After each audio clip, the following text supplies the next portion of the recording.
এইরকম রাতে ভূতেদের খুব ফুর্তি হয়, কি বলেন?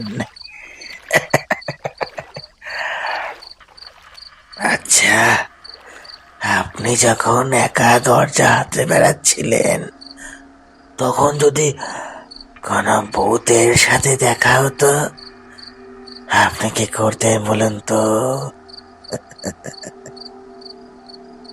কি কি কি কি করতাম?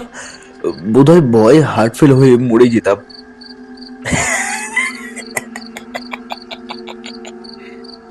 ভাগ্যিস আমার সঙ্গে দেখা হয়েছিল। আচ্ছা, ভূতকে এত ভয়ের কি আছে বলুন তো?